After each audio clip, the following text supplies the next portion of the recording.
একদিন মহারাজ দশরথ রোগে আক্রান্ত হয়ে অসুস্থ হয়ে পড়েছিলেন। তার জন্য সেই সময় মাতা কইকেয়ী মহারাজ দশরথকে সেবা শুশ্রূষা করে তুলেছিলেন। মহারাজ দশরথ বলেছিলেন, রানী, আমাকে যে তুমি সুস্থ করলে তার জন্য তোমাকে আমি 2খানা বর দেব। মহারাজ বললেন, রানী, সেই 2খানা বর তোমাকে আমি দেব। মাতা কইকেয়ী বললেন, মহারাজ, এটা তো আমার পালিয়ে যাবার বর নয়। আপনি যতদিন পৃথিবীতে আছেন ততদিন যে কোনো সময় আপনার কাছ থেকে আমি এই 2খানা বর চেয়ে নিতে পারবো। তাই আজকে এই মহান রঙ্গমঞ্চে মাতা কইকেয়ী সেই 2খানা বর মহারাজের দশরথের কাছে চেয়ে নেবে। তাই মঞ্চে মহারাজ দশরথ আগমন করছে।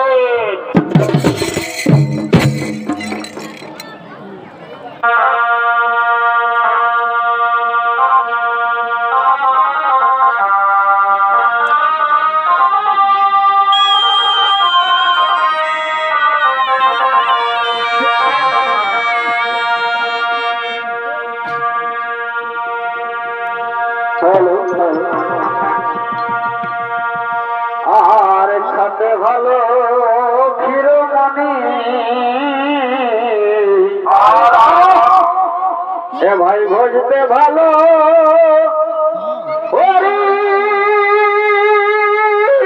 এখন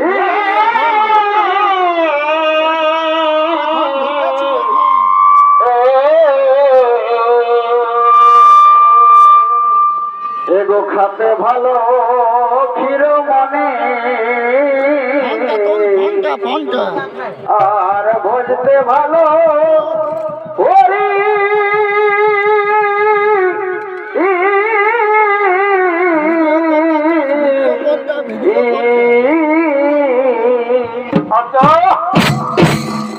ভিডিও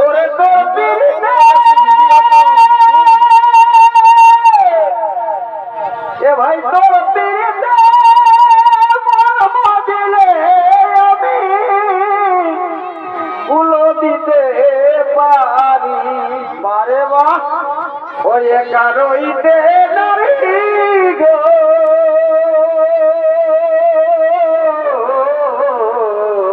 কেন কেন চিনতে না ধরে সম্ভারি চিনতে না ধরে সম্ভারি।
ইনি হলেন হায়ারাজু সঙ্গ ছনিত্য সম্প্রদায়ের এক বিশাল বলিষ্ঠ শিল্পী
সারা কাউকে খুশি হাসি হাসা কাউকে চোখে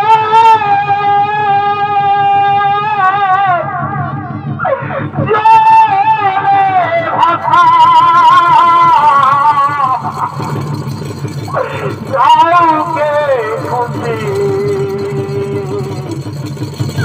হাসি হাসা কাউকে ভাষা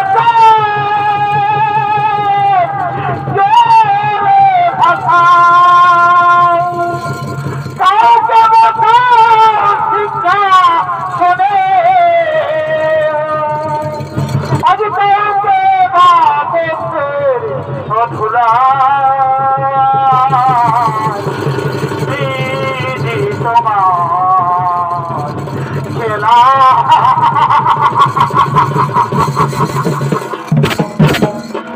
প্রভু অবদয়াময় যাবেন না প্রভু যাবেন না আমাদের ছেড়ে এই অযোধ্যা ছেড়ে আপনি যেতে পারবেন না ও প্রজাগণ শোনো প্রজাগণ আমি তো মাত্র 14 বৎসরের জন্য পিতার আদেশ পালন করার জন্য 14 বৎসর বনবাসে যাচ্ছি ফিরে আসবো প্রজাগণ ফিরে আসবো ভক্তগণ তাই বিদায় দেনা আমাকে তোমরা আর আটকিও না আমার ভালোবাসা তোমাদের কাছে রইল ওগো বিদায় তোমাদের কাছে প্রজাবাসী বিজয় অযোধ্যাবাসী বিদায় ঠিক আছে প্রভু ঠিক আছে প্রভু আপনি যখন বলছেন প্রভু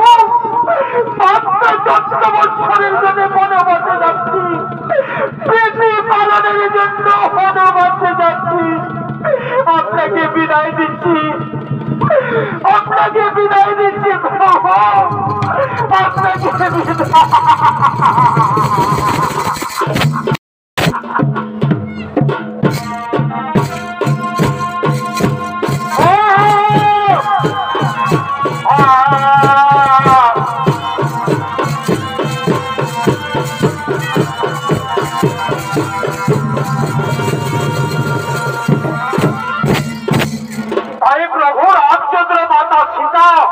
আর ভাতা লক্ষণকে নিয়ে পঞ্চবটী বনের দিকে আগমন করছেন তা বলছেন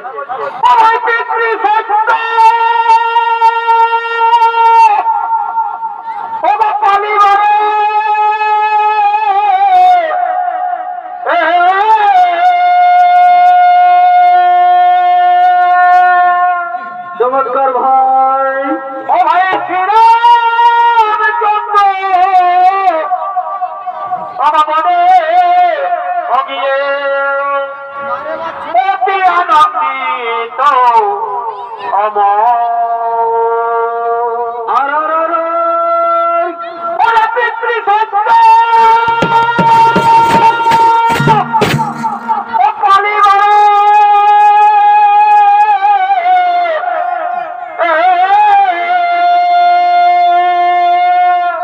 আচ্ছা আচ্ছা আচ্ছা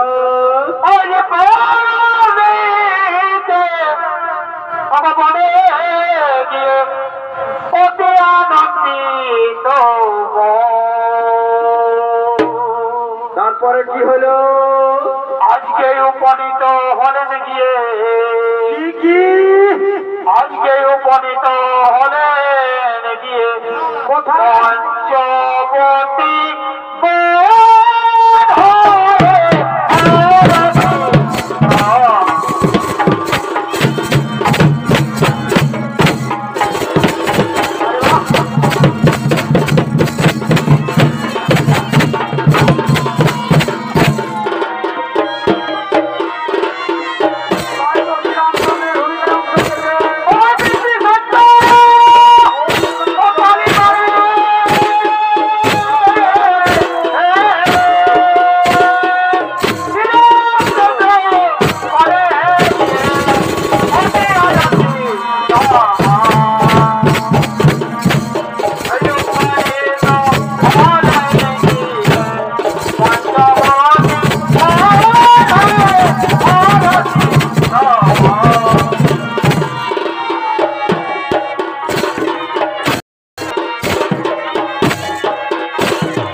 এবং লক্ষ্মণ মাতা সীতা তারা সেই বনবাসে রইলেন। ওইদিকে রাবণ এবং সর্পনাখা মায়াবী রাক্ষসী সে করেছে সেই পঞ্চবটী বনে আগমন।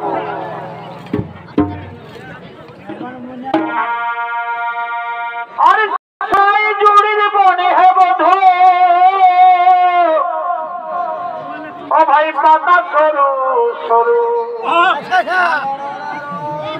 সোনাই জুড়ির বনে হে বধূ, ও ভাই পাতা সরু সরু। আমি যাব পাতা কুড়াতে, যাব পাতা কুড়াতে, তুমি নিয়ে যাবে ছাগল গরু।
ভ্রমণ করার জন্য, কিন্তু এর ভিতরে আছে কিছু লক্ষণা।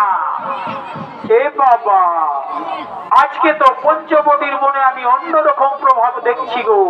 খুব সুন্দর যুবক যুবক দুখানা ছেলে এসেছে। যাই হোক, আজ আমি কিন্তু এই দুজনের মধ্যে আমার স্বামী রূপে একদম মালা পরাই, আর আমি বিবাহ করে আমার দাদা নিয়ে যাব। ঠিক আছে, কিন্তু আমার মনটা কেমন হচ্ছে, কি রকম লজ্জার কথা আমি বলবো কি করে।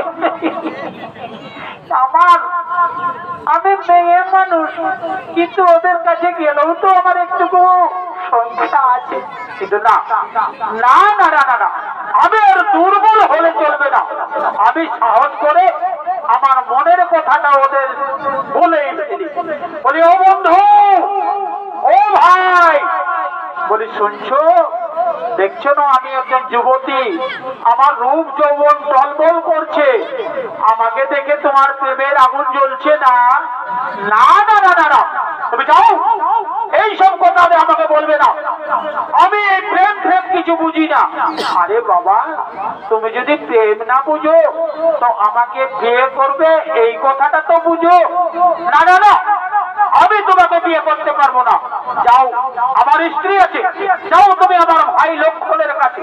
তোমার ভাই লক্ষণ, তোমার ভাই হচ্ছে সে লক্ষণুর নাম। এর দেখছি আবার আপনার রূপটা যদি একটু শেওলা বর্ণ, এর রূপ তো একদম গৌরবর্ণ গো।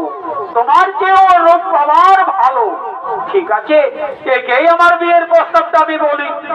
ওগো ওই যুবক, বলি আমাকে বিয়ে করো না গো। তোমার দাদা তো বলছে যে আমার ভাইয়ের স্ত্রী নেই, তাই তুমি আমাকে বিয়ে করো। না না না না, আমি তোমাকে বিয়ে করবো না। আমার এখানে ফোন করা আছে, আমি কোনদিন এইখানে মুখ দেখবো না। না না না না, এইভাবে তো চলবে না। আমাকে জোর করে এর গলায় বড় মাল্য করিয়ে দিতে হবে, আর একে আমি স্বামী রূপে বরণ করে দেবো।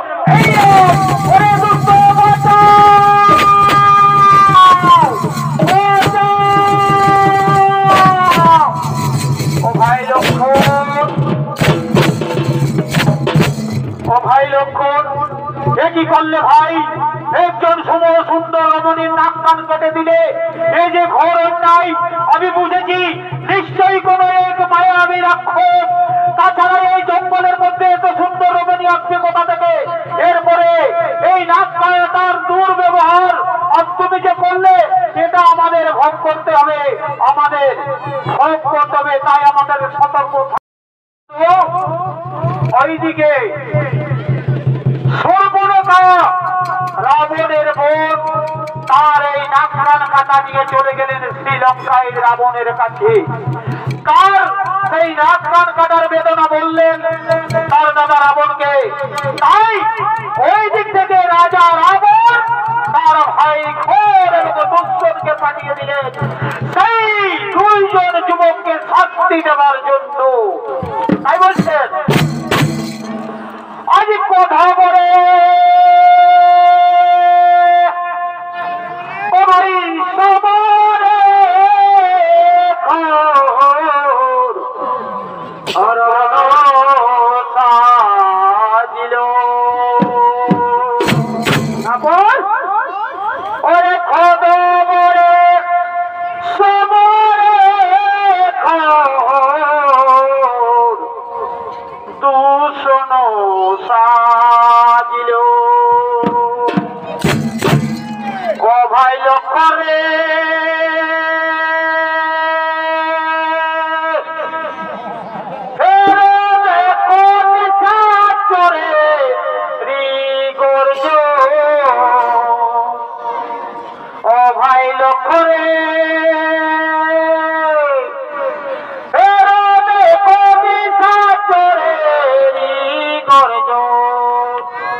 কোথায় তোমরা লুকিয়ে আছো? কোথায় তোমরা লুকিয়ে আছো? যারা আমার মন শুনবো না কারণ নাক কান করেছে, কোথায় কোথায় লুকিয়ে থাকলে চলবে না। এই জঙ্গলে আমরা তন্ন তন্ন করে খুঁজবো, দেখি দেখি তোমরা কোথায় লুকিয়ে আছো। এই যে এখানে একজন দেখা যাচ্ছে, আই তোমরা আমার বোনের নাক কান কেটেছো। হ্যাঁ, নাক কান কেটেছি, জানো জানো আমার বোনের নাক কান কেটেছো।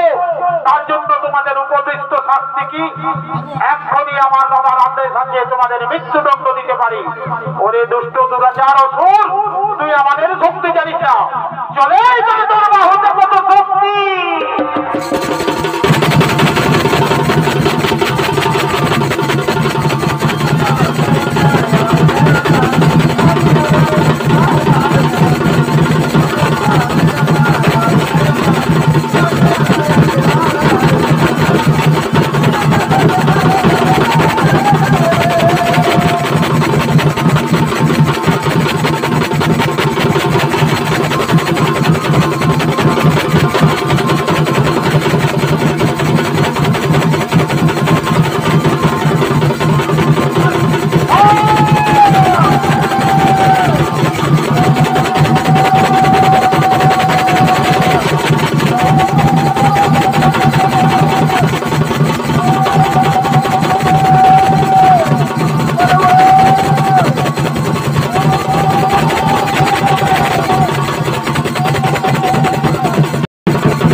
নমস্কার সমবেত সুধী দর্শক মন্ডলী, অষ্টাদশী নারায়ণ মাহাতোর তৃতীয় নিবেদন কইকেয়ীর বরলাভ হইতে এবং রামচন্দ্রের বনবাস হইতে ফলদর্শন বোধ আমরা এখানে সমাপ্ত করলাম। নমস্কার নমস্কার।